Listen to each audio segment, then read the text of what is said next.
más a este encuentro con la santa palabra de Dios. ¡Qué alegría! ¡Qué gozo encontrarnos una vez más a través de las redes y a través de algunos hermanos que están presentes también para compartir la santa palabra de Dios!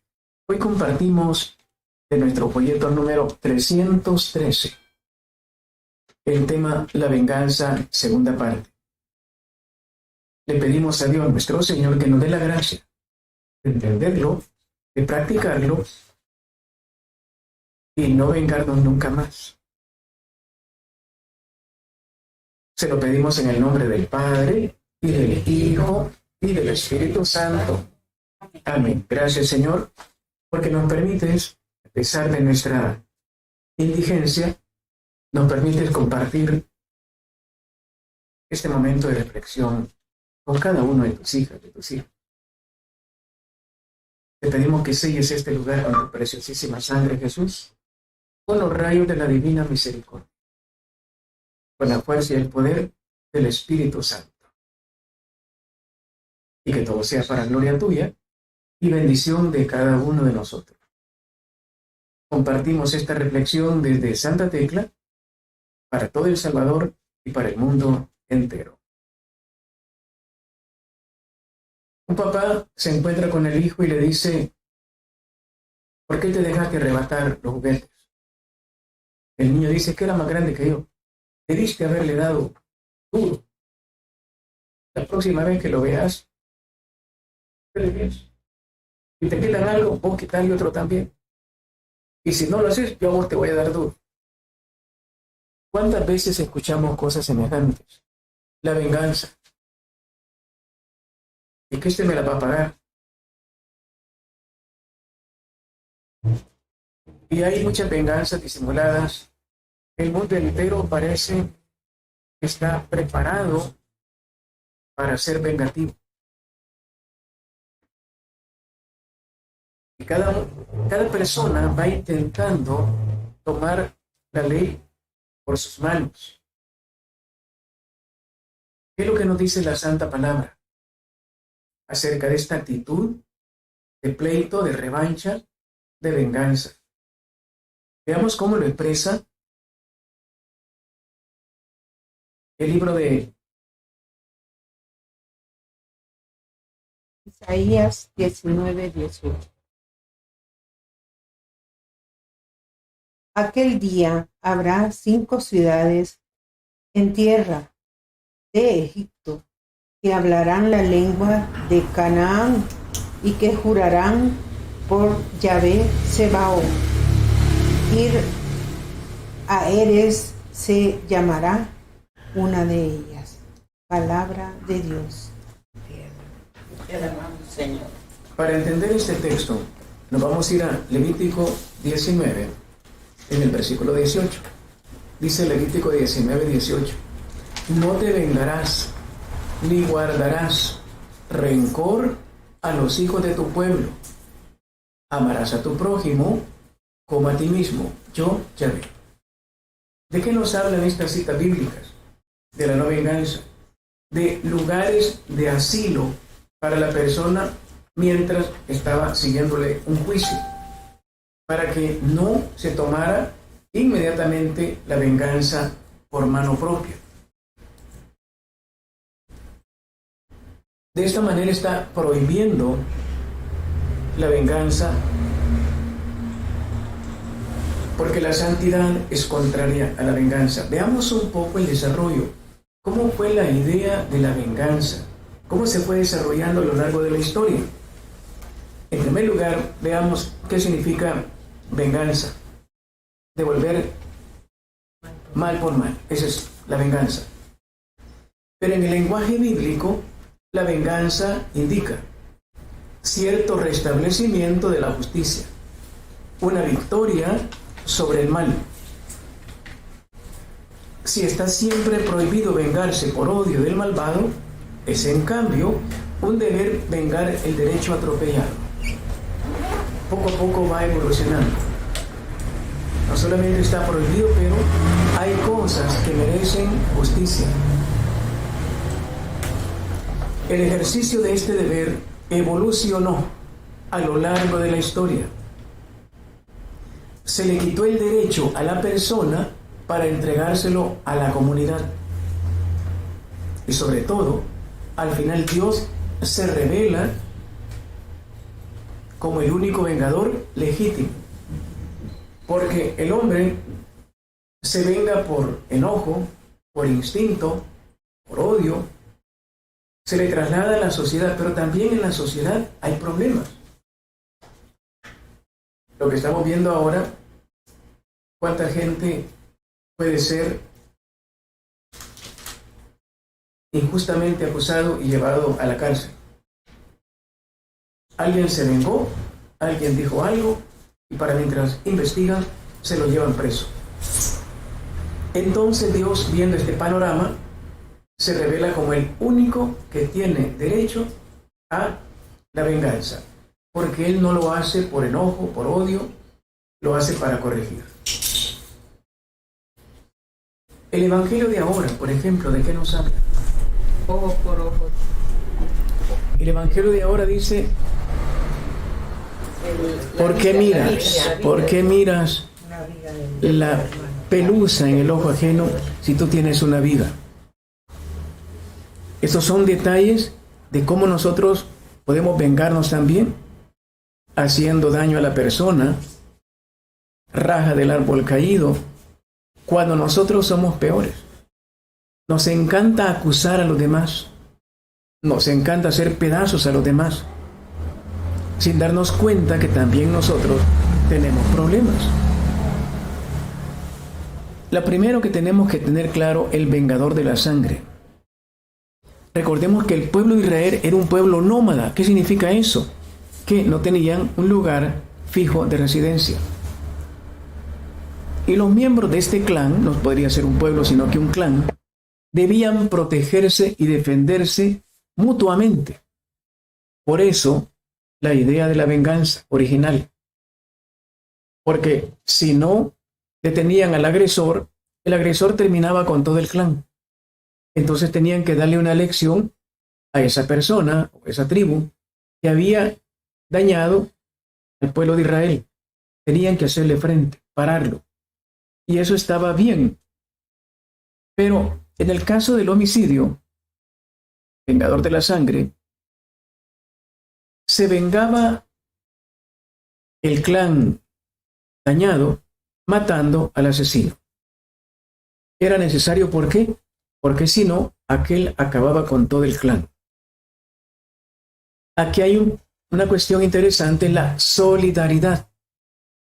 El clan de Israel se mantenía solidario y salían en defensa de la persona atacada dentro del grupo. Una de las cosas claras que tiene el pueblo de Israel es que el odio llena la tierra, porque la tierra es morada de Dios. Y si hay una injusticia, había que quitar la injusticia defendiendo al clan, porque la injusticia daña la tierra entera. Eso para tener un poquito de idea cómo fue progresando poco a poco la cuestión de la venganza. Israel pasa a ser un pueblo sedentario, ya no es nómada, sedentario. Ya tiene un asiento, ya tiene ciudades. Pero todavía las reglas continúan. El vengador de la sangre se cuida de regularizar el ejercicio de su derecho. Ya no es tan salvaje como antes. Recordemos el capítulo 4 del libro del Génesis, Lamec. Era una venganza horrible. Aquí poco a poco ya en la ciudad hay menos ataques, hay un poco más de pensamiento y las personas ya intentan no ser tan salvajes en su venganza, ser un poco más medidos. Por eso el libro de Levítico nos dice, no te vengarás ni guardarás rencor a los hijos de tu pueblo. Ya hay un pueblo. Hay un pueblo. En primer lugar, no te vengarás ni guardarás rencor a los hijos de tu pueblo. Y se entendió que para los de afuera sí había permiso para vengarnos. Pero poco a poco el concepto va ampliándose. Pueblo de Dios ahora somos todos. Por lo tanto, si la regla se aplica de esta manera. Te vengarás con nadie. Porque ya en el cristianismo hemos aprendido que el pueblo de Dios somos todos. Por lo tanto, la venganza en nuestro tiempo no tiene ningún sentido. Antes, porque pueblo de Israel o pueblo de Dios solamente era Israel. Pero ahora el mundo entero es el pueblo de Dios. Entonces, aplicando correctamente la regla, no hay venganza para nadie en ninguna parte del planeta. Si nosotros lográramos no solamente entender, sino poner en práctica, el mundo sería un lugar de paz. Pero ahora tenemos los países que tienen más bombas atómicas, amenazan al que no tiene o tiene menos bombas atómicas. No importa si está en lo correcto o no. Lo importante es que tengo más bombas atómicas que tú. Si te metes conmigo, te aplasto. Todavía hoy, en el 2022, las cosas están muy mal. Porque la justicia de Dios, la justicia de Yahvé, como lo entiende y la aplica Jesucristo, todavía no ha llegado a todas partes, incluyendo nuestros grupos. Todavía nos vengamos. Todavía levantamos la voz, aplastamos al otro con el tono de voz. Todavía lo estamos haciendo. Claramente el texto no hay venganza y no se puede guardar rencor, porque se pueden hacer las dos cosas. No me vengo de la persona, pero le guardo rencor. Las dos cosas están prohibidas. No me puedo vengar, hacer un acto, pero tampoco puedo guardar dentro de mí ningún resentimiento. Sobre todo el Evangelio reciente nos va a hablar de eso. Mateo 6:15. Si tú no perdonas, mi Padre no perdona. Rencor no vale, no funciona. Y todavía hay muchos de nosotros que sí guardamos rencor. Y las personas cuando dicen, ¿por qué Dios no me escucha? ¿Por qué Dios no me bendice? El rencor. El Padre no puede hacer nada si la persona tiene rencor contra alguien. Eso para ampliar un poquito el libro de Levítico. Pero veamos otro texto, la primera de Samuel 24:12. Primera de Samuel 24:12. Primera de Samuel 24:12. Mira, Padre mío, mira la punta de tu manto en mi mano. Si he cortado la punta de tu manto y no te he matado, reconoce y mira que no hay en mí camino, maldad ni crimen, ni he pecado contra ti. Mientras que tú me pones insidias para quitarme la vida. Palabra de Dios. Te alabamos. ¿De qué nos habla este texto? Es una escena bien interesante. ¿Qué texto leyó la hermanita? Era el primero de Samuel 24:12. Esta toda la sección se llama David perdona a Saúl. ¿Cómo se llama? David perdona a Saúl. Saúl lo anda buscando para matarlo. ¿Y por qué lo anda buscando para matarlo? Porque le tiene envidia. ¿Y por qué le tiene envidia? Porque la gente está aclamando más a David que a Saúl. Saúl es el rey. David es un recién llegado.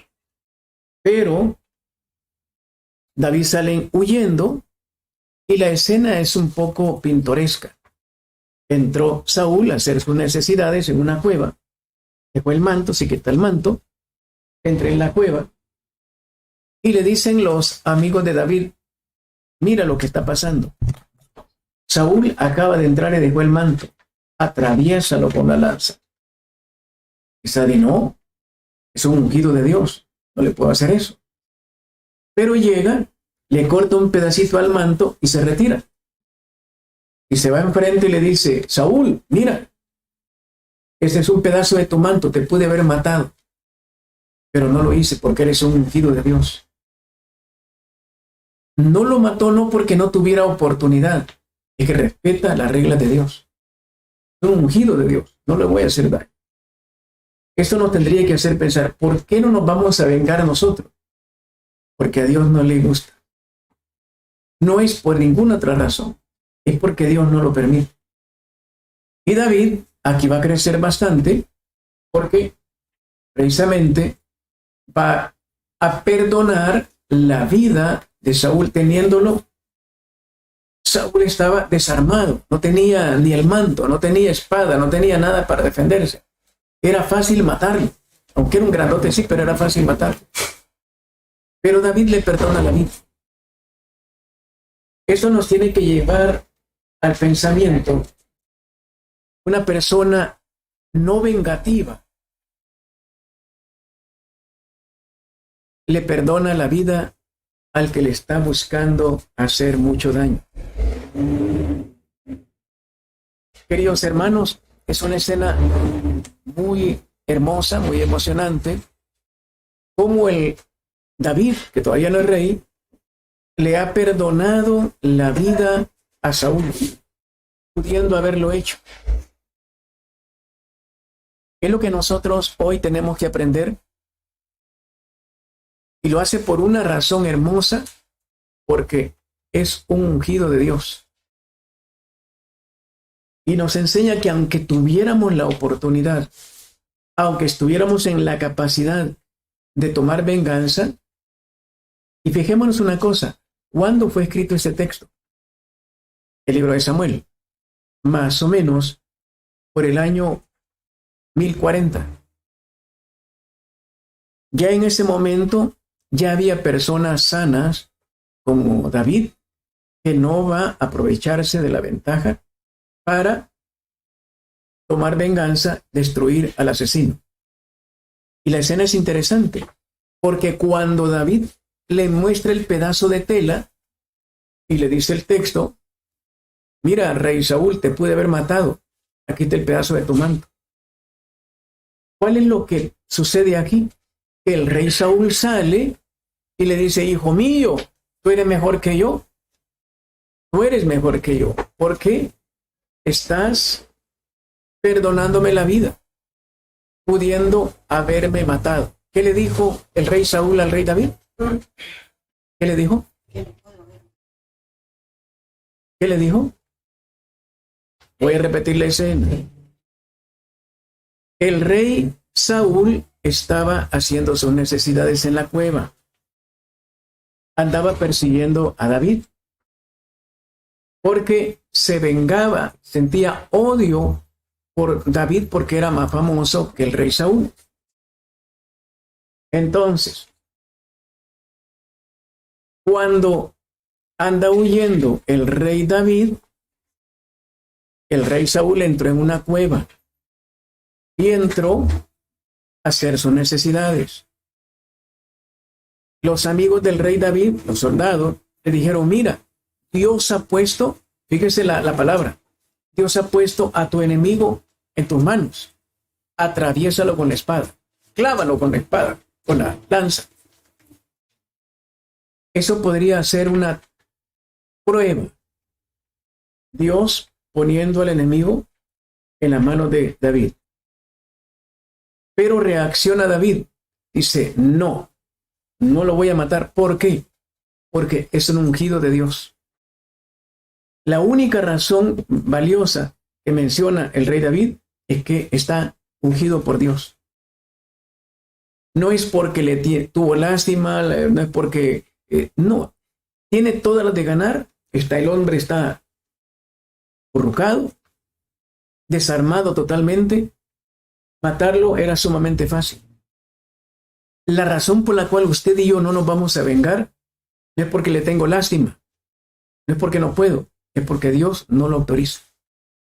Si lográramos vivir esto a nivel mundial en este momento, el mundo se salvaría. Y cuando Saúl le corta el pedazo, se va a la montaña de enfrente, le grita, rey Saúl, mira, te pude haber matado. ¿Reconoces este pedazo de tu manto?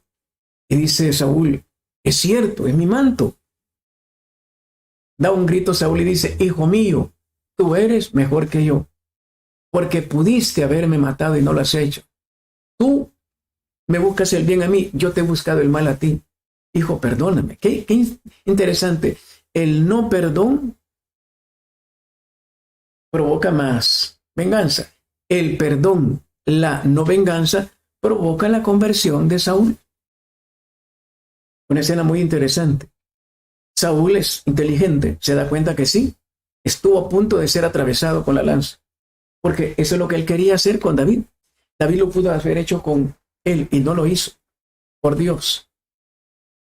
Y Saúl reacciona, dice, eres mejor que yo. Pensaba que David era malo, porque le quería quitar la fama, la fortuna, etc. Pero ahora reacciona, tú eres mejor que yo. Y le llama hijo mío. Es un cipote realmente. Esta escena debería de marcarnos a cada uno de nosotros. Recordémosla siempre que nos vayamos a vengar y tengamos la oportunidad para vengarnos. Lo que hizo David con Saúl. Le perdonó la vida. Y sin condiciones. No digo, mira, te perdono la vida, pero no, sin condiciones. Si no, no es perdón. No quiso vengarse. Esto para tener un poquito de ideas claras.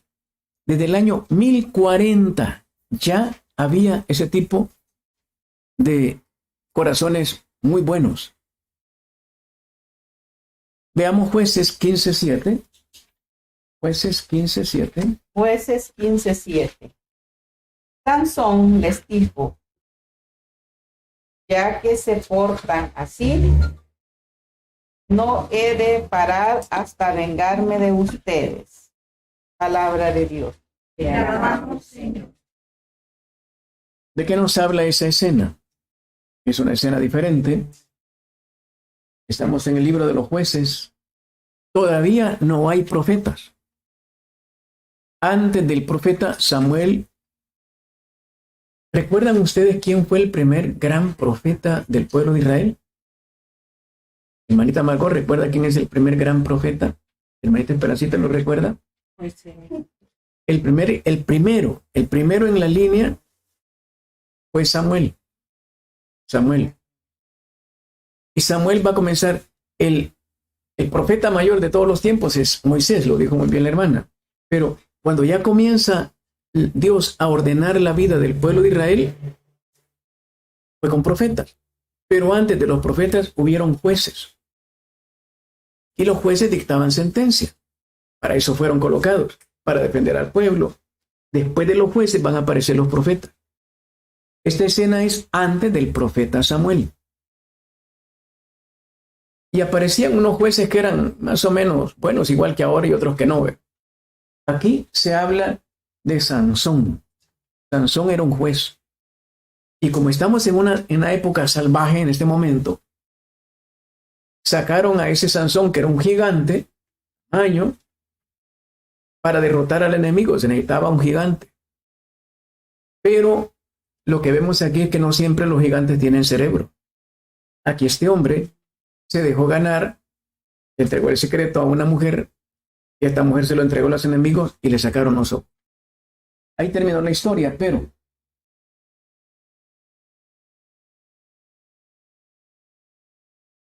Sansón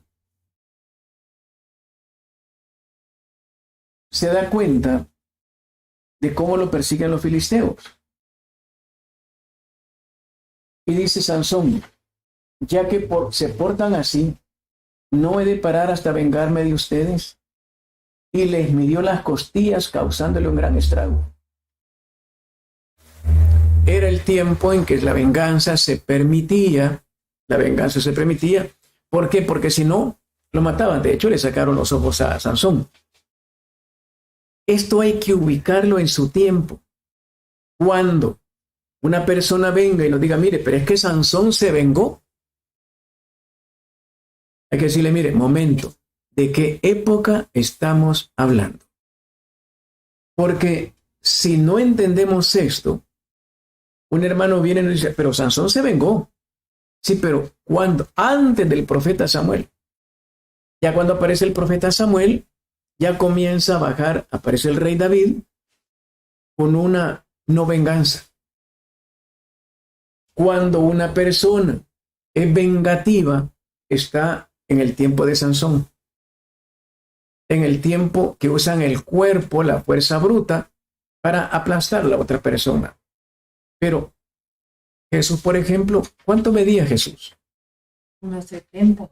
1,70 según algunos videntes, 1,80 según la Sábana Santa. No era un gigante. Y no vino con una fuerza de Sansón. Ha superado totalmente lo que aparecía en el Antiguo Testamento. Para ser un grande no necesitas tener tamaño cuerpo y tamaña fuerza, sino tener un gran corazón. Y Jesús va a salvar al mundo, no haciéndole daño a nadie. Esto lo tenemos que tener bien claro para no cometer error, porque mucha gente se basa en el Antiguo Testamento, pero lo que no recuerda o no entiende es que eran épocas diferentes. O matabas o te mataba. La gente no entendía de valores morales, de reglas universales, no entendía. Estamos hablando de pueblos salvajes. Allí era el que mata vive, el que no mata se muere.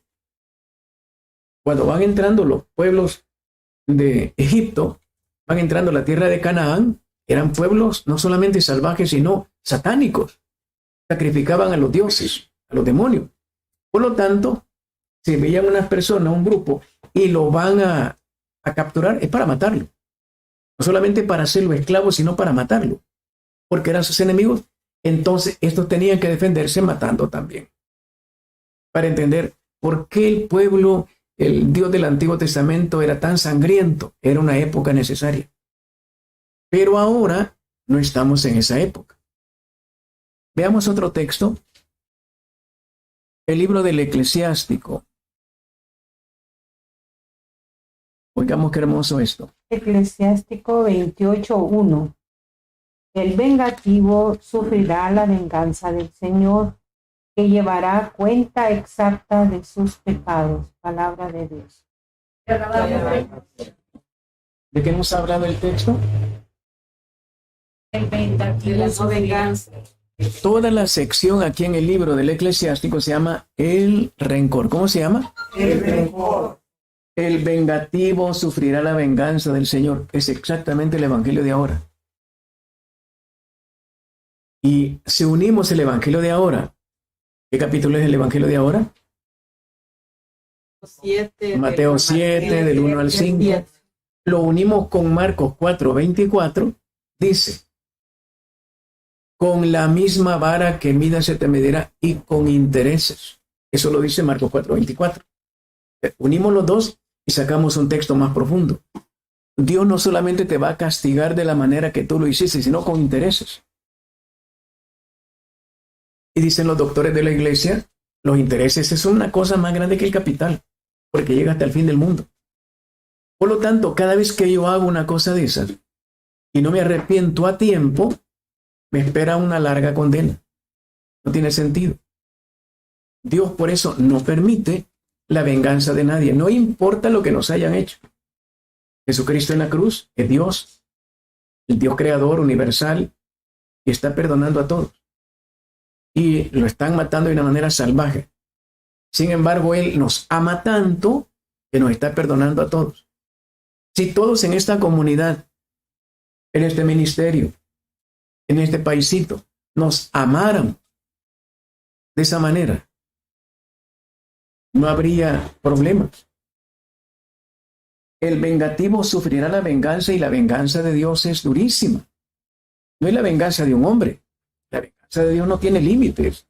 Una cosa tremenda. Que llevará cuenta exacta de sus pecados. A lo mejor yo me vengo por alguna cosa que me hicieron, pero Dios sabe muchísimo más exactamente todos mis errores. Y si yo me he vengado por alguna cosa que me deben, por una cosa que me hicieron, Dios se va a vengar por todo lo que yo le he hecho a Él. Salgo perdiendo. Salgo perdiendo porque la parábola del capítulo 18 de San Mateo Dios le perdonó al empleado, le debió una gran cantidad, pero este no quiso perdonar a su hermano que le debía una tontería. Nosotros somos así. Le debemos una cantidad infinita y Él nos perdona, pero con intención de que perdonemos. No, entonces vamos a pagar todo que nunca lo vamos a terminar de pagar. No tiene cuenta ser vengativo. Darle poniendo el dedo a los demás no tiene ningún sentido. ¿Por qué lo hacemos? Andar hablando mal de los demás. Una manera muy sutil de vengarnos. Hablamos mal, murmuramos, criticamos. Con eso nos sentimos. Mira, niña, yo me quiero desahogar con vos. Te voy a contar todo lo que esa persona es. Mira, no se lo voy a contar a nadie, pero es que yo quiero desahogarme. Una manera de vengarse. Una manera muy fina de vengarse. Ah, de verdad, no. Ay, qué barbaridad, niña. Yo no lo había pensado, pero sí, ¿verdad? Qué mala persona es. Sí, niña, vos cuídate, niña. Ya estuvo, ya me vengué. Y esta se lo va a contar a otra, y si esta se lo cuenta al otro. Pero eso está pasando entre nosotros. El último en enterarse es la persona del problema. Todo el mundo sabe el problema, menos la persona con la cual deberían. Mire, aquí traen un problema. ¿Y por qué no viene la persona? Que venga la persona directamente. No, primero regó la bola con 5, 6, 10 personas y nunca dijo directamente el problema. Se ha vengado. Me hizo un daño, pues yo lo hago con 10. Que ya no lo quieran, que lo odie. Es increíble cómo pasa esto. Lo que no tenemos en cuenta, llevará cuenta exacta a cuánto se lo contaste a 10. Vas a pagar por 10. Tu pecado más 10 veces. Increíble.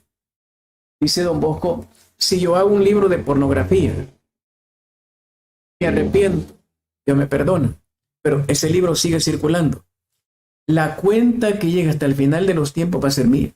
Qué terrible. Y todo lo que se hayan perdido por ese libro va a ser mía. Cuenta enorme. Si todos tuviéramos bien claro a cuánto se lo contaste, cuánto daño has hecho. Es que yo no me iba a quedar callado. Uno tiene su dignidad. Uno tiene que defenderse. Y te defendiste hablando con todo el pueblo de esa persona. Perdona la ofensa a tu prójimo. Y cuando reces, escuche, tus pecados te serán perdonados. San Marcos 11:4 dice, cuando te pongas de pie para orar, perdona, si no tu oración no sirve. ¿Por qué la gente dice, pero es que a mí Dios no me escucha? ¿Dios te ha perdonado? Entonces se nos olvida, lo vemos tan normal el vengarnos, que dice, no, pero sí, ¿a maneras? No, tiene que estar limpio para que tu oración funcione. Veamos otro texto. Eso es la prohibición de vengarse. Entremos a otra sección, el llamamiento de la venganza. Proverbios 20:22. 20:22 Proverbios. Proverbios 20:22. No digas, vengaré mi daño. Confía, Yahvé, y te salvará. Palabra de Dios. Vamos a encontrar esta idea repetida una y otra vez. ¿Cuál es la clave?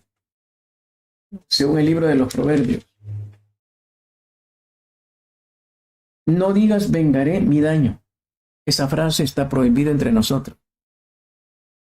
Sino confía en Yahvé y te salvará. Jesús le dice a Santa Faustina. La Virgen María también se lo dice a Faustina. Hija, no te defiendas para que mi hijo te defienda. Tú no te metas en problemas. Deja que mi hijo te defienda. Y Dios sabe cómo lo va a hacer. Porque en todas partes vamos a encontrar personas difíciles.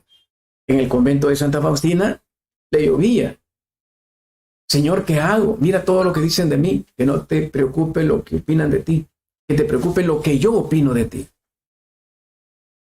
Pero mira, Señor, no te vengues. Yo lo haré por ti. Qué hermoso que Dios salga en tu defensa. Qué hermoso. Así tú no te metes en problemas. A ese nivel deberíamos llegar todos. Pero no, la gente también utiliza esta forma. Está bien, no me voy a vengar, pero con Dios la va a pagar. Es una manera también muy fina de vengarnos. Está deseando que le vaya muy mal, que Dios castigue a esa persona. Simplemente Señor, perdona a esa persona. Cuando Dios iba a destruir Rusia en 1936, Faustina le rogó que no lo hiciera, sabiendo todo el daño que estaba haciendo Rusia y que iba a hacer después. Jesús se molesta y le dice, hija, no me estés agarrando las manos. Quiero destruir esa nación, ya no lo soporto. Qué gran poder tenía Faustina que detuvo la destrucción de Rusia. No sé si algún día Rusia le va a dar las gracias a Faustina porque no fueron destruidos. En el 36 tuvo que haber sido destruido Rusia. Ya no soporta esta nación porque han sacado a Dios de sus fronteras. Pero hubo una persona con un gran corazón. Eso lo hizo varias veces. Con Polonia lo hizo también Faustina. Hija, voy a destruir la ciudad más bella de Polonia. Es una Sodoma y Gomorra. Y comienza Faustina a llorarle, no, Señor, ¿qué puedo hacer? Únete a mi madre en 7 misas, yo veré, no te prometo nada, yo veré lo que pueda hacer. En la 5ª misa le dice, he visto tu sacrificio, no solamente oración, nos estamos equivocando en eso, no, oración y sacrificio. He visto tu sacrificio tan puro que no solamente no voy a destruir la ciudad más bella, sino que la voy a bendecir. Imagínense qué hermoso, en vez de destrucción, bendición. Pero hay alguien que tiene que sacrificarse. Eso es lo que se nos pide a nosotros ahora. No solamente no vengarnos, sino sacrificarnos para que la persona, el grupo, sea bendecido.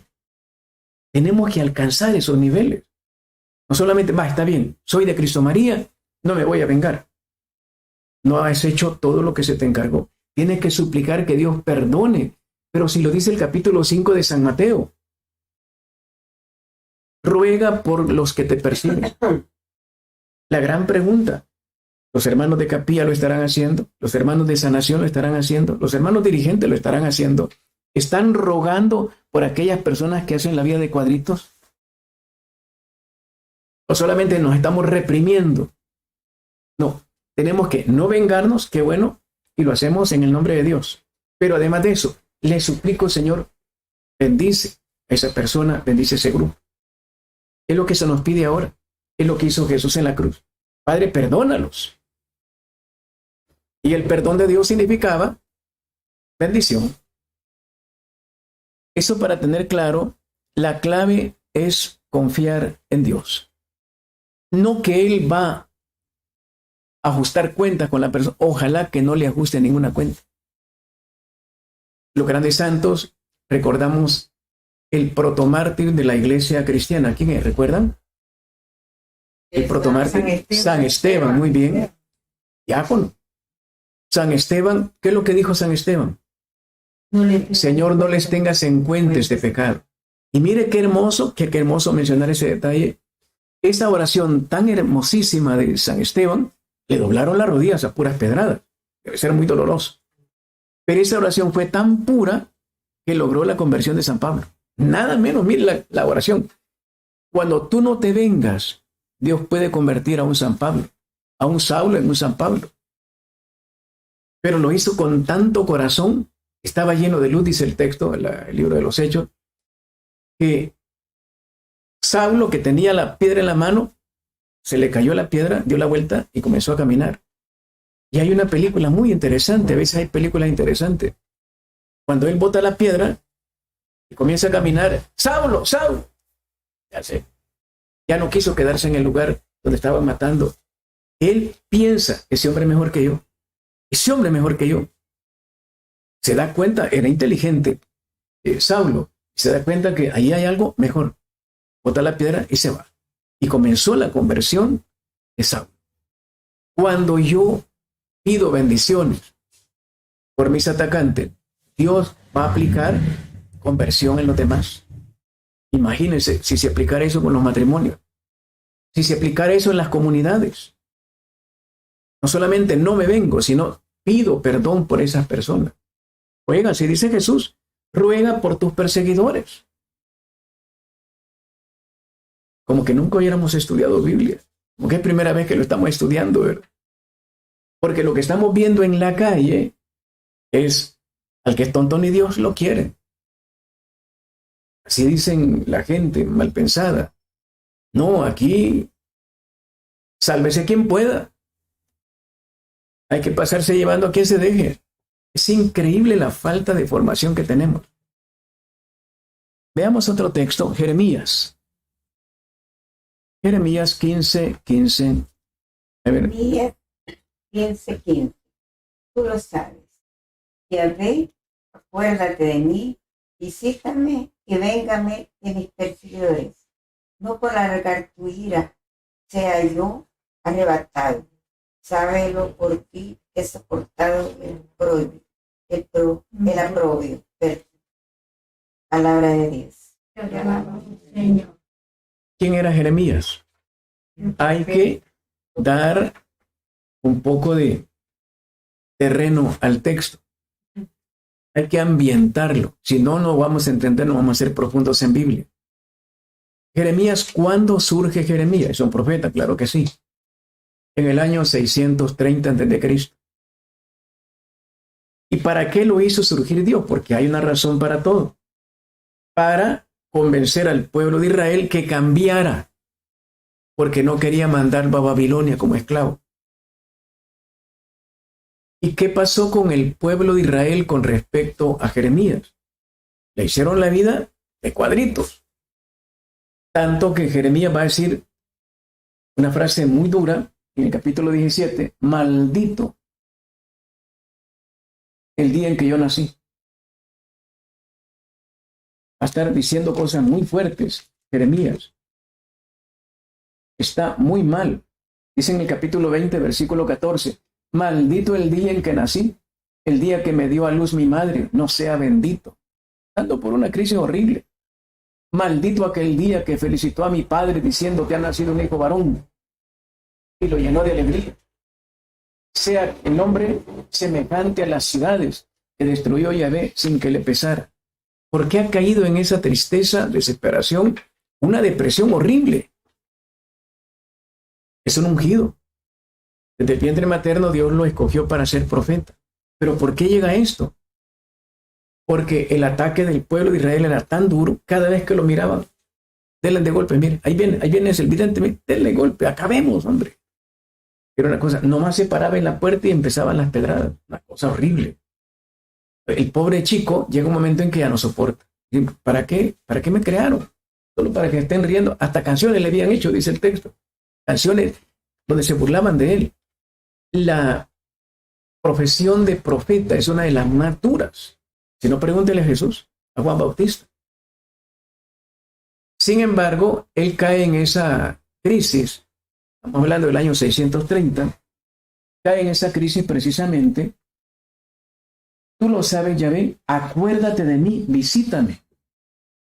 Porque dice, acuérdate, da la impresión de que en un momento Dios se había alejado o él no lo sentía.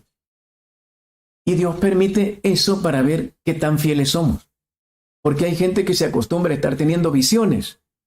Cuando no tiene visiones, se siente mal. Es cuando más está creciendo. Las visiones son caramelitos de Dios. Pero después quiere que caminemos en fe. Lo dice el Evangelio de Juan. Dichoso aquel que no depende de verme, de sentirme. Te lo dice a Tomás. Acuérdate de mí, visítame. Pero ese acuérdate, venga a defenderme. Venga a darle duro a estos. Y véngame de mis perseguidores. Claro, cayó en una depresión tan horrible que lo que se le ocurre es, Señor, ven y mata a estos. Uno puede pensar, ¿un profeta de Dios diciendo esto? Sí. Nosotros también podemos caer en eso. Si este gran profeta, Jeremías, cayó en ese momento de maldecir su vida, de pedir destrucción para sus enemigos, también nosotros. Revisémonos. No por alargar tu ira sea yo arrebatado. Sábelo, por ti he soportado el oprobio. ¿Qué significa la palabra oprobio? Significa burla, desprecios, humillaciones. La grandeza del texto es que, Señor, por ti lo he hecho. Por nadie más. Claramente, Jeremías, hay un momento en el libro de Jeremías que él está a punto de decir ya no.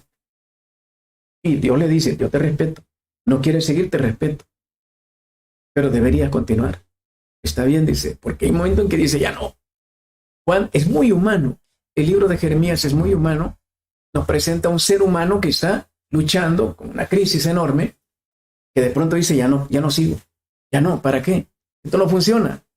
Es más, solo problemas me atrae. ¿Cuánto le hemos dicho en el ministerio? Pero qué bueno que Jeremías no se salió, llegó hasta el final. Y ahora es uno de los grandes profetas. Pero que veamos esa crisis, qué bueno que la Biblia trae la crisis de Jeremías, igual que otros profetas.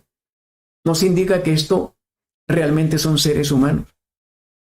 Y que la crisis que tú estás pasando también la pasaron ellos. Pero lograron superar.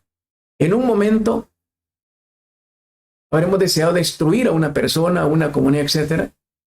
También Dios lo ha intentado en algún momento. Voy a destruir. Pero interviene.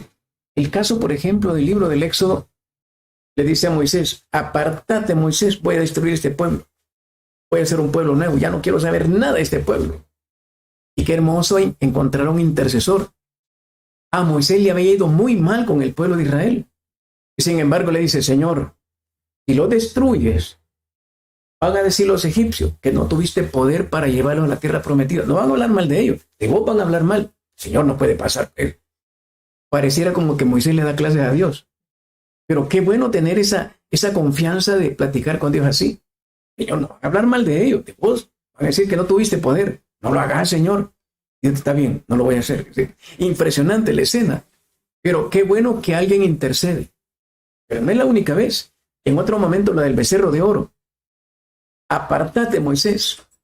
Los voy a destruir. Y sale al frente Moisés. Señor, si los vas a destruir, destrúyeme también a mí. Porque ellos son mi pueblo. Son mis hermanos. Y yo sin ellos no puedo vivir. Uno se impresiona de Moisés, pero si lo habían tratado tan mal. Sí, pero una persona humilde nunca guarda rencor, nunca se venga. Moisés, sí, Señor, acabátelos. Son gente malvada. Que se acabe. Ni uno, todo. Fuego con todo el penal de Mariona, el penal de Izalco y todos los penales. Fuego. Ese no es un cristiano. A mí me lo han dicho, ¿y por qué no le da fuego Dios a los penales? Tendría que darle fuego a toda la humanidad entera. Y no solamente aquellos son malos, también nosotros. La venganza no está permitida. Entonces, qué interesante, al final reacciona a Jeremías, después de esta crisis tremenda, y logra ser un gran profeta en el pueblo de Israel. Se mantuvo firme. Cuando Jesús dice varias veces, Mateo 24:13, el que persevere hasta el final, ese se salvará. Sabe que perseverar hasta el final no es fácil. Porque la arrancada de machorrenco, ahí somos buenos pero en realidad mucho para que están arreglando la calle, para que no hagamos reunión de todas maneras. Pero mire, interesante, perseverar. El Señor va a ver, entre más te cuesta avanzar, más grande será la bendición. ¿Cuál es el momento cumbre de Jesús? Cuando estaba en la cruz. Él se sacó 10. Cuando andaba haciendo milagros, tenía carisma, se sacó 8, 7, 50. En la cruz se sacó 10. Cuando ya, y lo dice Jesús, solo porque mi Padre todavía no dice el momento en que yo, ya está diciendo, ya no aguanto. Porque mi Padre no ha dicho el momento en que yo termine esto, tengo que continuar. O sea, él ya no aguanta, como hombre, ya no aguanta. Si mi Padre todavía, tengo que seguir avanzando. Él también dice, Señor, Padre, no quiero terminar aquí, permíteme llegar hasta el final. Pero lo tuvieron que llevar chineado. Al Monte Calvario lo suben chineado, porque ya no podía. Pero él se dejó chinear. Él dejó que lo llevaran hasta allá arriba para terminar la obra. Eso también en favor de, en vez de vengarse de cualquier otro. Ay, Señor, anda rayos sobre este pueblo de Israel. No. Padre, perdónalos. La oración más hermosa que se ha encontrado en la Biblia es esa. Padre, perdónalos. Dice, pero ¿cómo un hombre puede tener esa capacidad de rogar por los asesinos? Dios la tiene. Y un cristiano debe tener. Veamos otro texto. Job.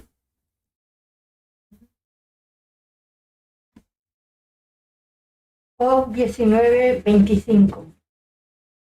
Yo sé que vive mi defensor, que se alzará el último sobre el polvo. Palabra de Dios. ¿Qué no leyó la hermana? Toda esa sección se llama El triunfo de la fe en el abandono de Dios y de los hombres. El triunfo de la fe, ¿cuándo logramos vencer? Cuando nos abandonamos en Dios. Cuando nosotros, ¿por qué todos los santos han hecho milagros? ¿Por qué llegaron a santos? Porque vieron el Padre Nuestro. Ese es el pan de ahora. Mañana Él nos va a dar el pan de mañana. Hoy ese es el pan de ahora. Repártalo a los pobres. Nosotros atesoramos y se nos arruina. En la refri están cayendo un montón de cosas ahí, pudriéndose, etc. En vez de haberlas repartido, no, hay que guardarlas para mañana, para pasado. Cuando el tiempo se pudrió, se arruinó. El triunfo de la fe en el abandono a Dios. ¿Por qué Jesús pudo triunfar? Padre, en tus manos encomiendo mi espíritu. Y ganó la batalla. Cuando eso pasó, el infierno se quedó en silencio. Acababa de ser derrotado. Pensaban que Jesús iba a decir, Señor, lo último que te pido, dale duro. Ahí te lo encargo a todo. Y cuando oye la manera como muere Jesús, aquel entendió, ahora Él es el Rey. Yo he sido destruido. Todo el universo entero, dicen los videntes, se quedó en expectación en el momento de la muerte de Jesús. ¿Y ahora qué va a pasar? Todos se quedaron expectantes. Acaba de ser muerto el Creador por las criaturas, pero murió bendiciendo y ha salvado a la humanidad. Hay una escena de la pasión de Luisa Picarreta donde dice Jesús, hay que tomar una opción. Unos me quieren matar por odio, otros me quieren matar para salvarme, para salvarse. Hasta el Padre Eterno me quiere muerto. María me quiere muerto. Todos me quieren muerto, pero uno para salvar. Es necesario tomar esa gran decisión. Unos porque me odian, otros porque me aman, para salvar al mundo. Pero si sabe Jesús que la gran mayoría no. Sí, pero mi tarea es salvarlos a todos. No vengarme de nadie. En el Evangelio de Juan va a decir, yo no he venido a destruir a nadie. Eso será en otro momento. Yo no vine a juzgar a nadie, ni a condenar a nadie. Por eso vemos, todo el Evangelio, no hay ninguna condenación. Es más, el ladrón, bueno, vámonos para arriba. A eso vino. Somos unos picarazos cada uno de nosotros. Es posible. Somos unos grandes pícaros, etcétera, etcétera. Sí, pero ha venido a decirte, hijo, vámonos para arriba. Si le decimos como el buen ladrón, yo reconozco mi pecado. Señor, acuérdate de mí. ¿Cómo no, hijo? Ya reconociste tu pecado, me encantó. No hay venganza aquí, no hay rencor, muy bien, vámonos para arriba. El triunfo de la fe en el abandono a Dios nos cuesta abandonarnos en las manos de Dios, nos cuesta. Siempre queremos tener la cuenta bancaria por ahí para alguna cosa. Yo sé que vive mi defensor. Esto es un principio hermoso, lo dice al pie de página la Biblia de Jerusalén. Está pensando en que el mismo Dios, contra toda esperanza, intervendrá para hacerle volver del Sheol, la resurrección. Yo sé que vive mi defensor, que se alzará el último sobre el polvo, que después que me dejen sin piel, ya sin carne, veré a Dios.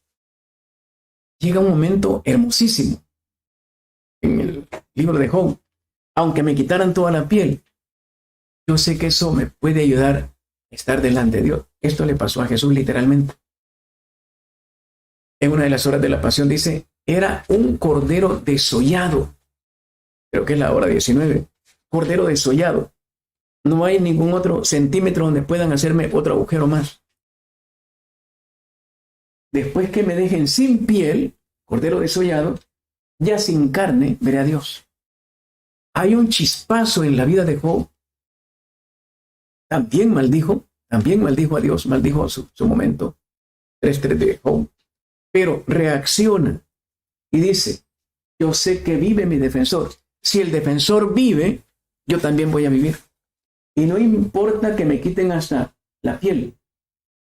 Se alzará el último sobre el polvo. Aunque estuviera muerto, Él me va a levantar. Esto es hermoso. Pero para que eso pase, si leemos despacio hacia atrás, Él ha decidido no vengarse de nadie. Maldecía ese tu Dios, mira cómo te tiene, le dijo la mujer. O son un gran pícaro, le dijeron los amigos. Mira, ¿qué tal si Job hubiera deseado venganza contra esta gente, contra esa mujer? No dice esta frase.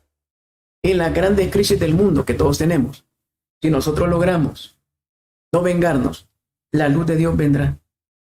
Y aunque esté terminado, enfermo, tuberculoso, gastritis, cáncer, lo que sea, Dios nos va a levantar. Pero si hemos decidido no vengar, Jesús muere en la cruz y el Padre lo levantó. Eso es lo que Dios espera hacer con cada uno de nosotros. Resumiendo, 2 secciones hemos tratado de compartir. La sección A, prohibición de vengarse. Es lo primero que vimos en Levíticos, Samuel, Jueces, Eclesiástico. Y hemos visto una cosa interesante: el perdón es universal. No es solamente para una persona, para un grupo, es para todos, porque Dios está en todos. La segunda sección, llamamiento de la venganza. Sí, Jeremías pide venganza, pero llega un momento en que, como Job, ya no se venga, y entonces encuentra el gran chispazo de Dios. Las personas pacíficas, perdonadoras, no vengativas, son las que más crecen. Hoy tendríamos que pensar nosotros por qué nos hemos quedado un poquito atrasados. ¿Por qué no vamos avanzando como deberíamos avanzar? Habría que ver no cómo nos ha ido en la vida, sino cómo estamos perdonando a todos. No importa si nos ha pasado como a Job, nos han hecho la vida de cuadrito. Entre más grande sea el insulto, más grande debe ser el perdón y más grande es la bendición de Dios. Por lo tanto, quejarnos para nada. Orar por nuestros atacantes, pidiendo bendición para ellos. Y seguro que el Señor, igual que a Job, como lo acabamos de ver, nos dará un luzazo. Nos da una seguridad, una fe, una esperanza. Yo sé que voy a estar con él. La carta a los Macabeos, el libro de los Macabeos, habla muy bien de esto. No importa que me esté destruyendo, dice uno de los 7 hermanos. Yo sé que voy a resucitar. En cambio, tú te vas a ir al infierno. Muere, el chico muere, sabiendo, creyendo que en verdad él va a ser resucitado. La persona no vengativa va a resucitar para vida. La persona vengativa va a resucitar para muerte eterna. ¿Cuál va a ser nuestra actitud ahora? Revisémonos a la luz del Espíritu Santo. ¿Cuántas veces al día estoy deseando vengarme? ¿Cuántos rencores tengo en mi corazón? Lo que pasa es que nos hemos acostumbrado a la venganza, al rencor, lo vemos tan normal. A mí el que me la hace, me la paga. Ese me debe un clavo, un día me la va a pagar. Lo vemos tan normal. Dios no lo ve normal, lo ve mal. Queridos hermanos y hermanas, hagamos un esfuerzo en este momento por perdonar a todos. Y no solo perdonar. Decidir no vengarnos. Y no solo decidir no vengarnos, sino pedir bendición para todos nuestros atacantes. Eso es lo que Dios espera. Eso es un santo. Moisés y todos los santos de nuestra historia han dado la vida por los demás. Que le fue muy mal. Santa Faustina es un ejemplo clásico. Le hicieron tanto daño y ella repartió todo lo que ganó, lo repartió entre todas las personas que le hicieron daño. Impresionante. Es lo que Él espera también de nosotros ahora. Padre eterno, sobre todo tú, Señor Jesús, que terminaste tu vida en una cruz, pidiendo perdón por mí y por cada uno de tus hijos, de tus hijas. Ayúdanos a hacer exactamente lo mismo, pero no solamente en este instante, de aquí para siempre. Que nuestra vida sea no una queja, sino una bendición permanente en favor de todos, pero como dice el Evangelio 5 de Mateo, especialmente por aquellos que nos son más difíciles. Y que la gloria sea para ti y la bendición para todos. En el nombre del Padre y del Hijo y del Espíritu Santo, y los no vengativos le damos gracias a Dios con un fuerte aplauso.